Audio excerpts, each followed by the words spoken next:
பெரம்பலூர் அருகே உள்ள பூலாம்பாடி கிராமத்தில் தமிழ் புத்தாண்டை முன்னிட்டு ஜல்லிக்கட்டு போட்டி கோலாகலமாக நடைபெற்றது. தமிழ்நாடு போக்குவரத்து துறை அமைச்சர் சிவசங்கர் ஜல்லிக்கட்டு விழாவை தொடங்கி வைத்தார். இதில் 600க்கும் மேற்பட்ட காளைகளும் 350ற்கும் மேற்பட்ட மாடுபிடி வீரர்களும் கலந்து கொண்டனர். வாடிவாசலில் சீரிப்பாயும் காளைகளை மாடுபிடி வீரர்கள் உற்சாகத்துடன் அடக்கி பரிசுகளை தட்டிச் சென்றனர்.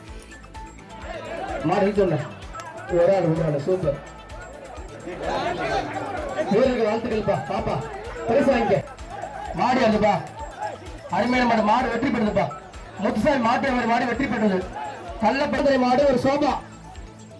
ஆஹா, சூப்பர் மாடு வெற்றி பெறுதுப்பா. பிரைஸ் பண்ண வழங்க ஒரு சோபா. அருமையான மாடு, சூப்பர் மாடியா. அடேங்க அப்பா, மாடு வெற்றி பெறுதுப்பா. ஒரு ஆள் பிடிச்சு பாரு. ஒரு ஆளு அழகு. டேய் என்னடா மாடு, ஏய் காலைல தீனி வைக்கலையா, வாழை மரம் சாப்பிடுறது.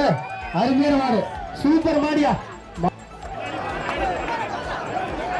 மாடு வெற்றி பெற்றதுப்பா. சூப்பர் மாடு வெற்றி பெற்றது. செங்கமலை ஹரிதாஸ் மாடுப்பா. பூலாம்பாடி செங்கமலை ஹரிதாஸ் மாடு நல்லா பிடிச்சது. சூப்பர் மாடியா.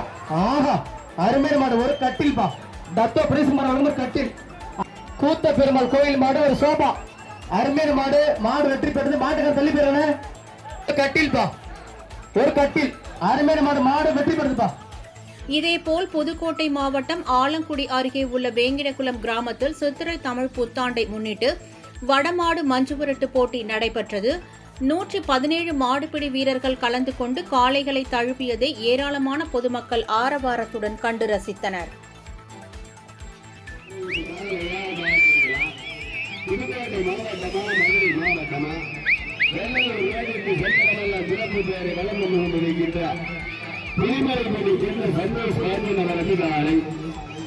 அந்த காலை எப்படி புதுக்கோட்டை மாவட்டத்திற்கு பெருமை சேர்த்து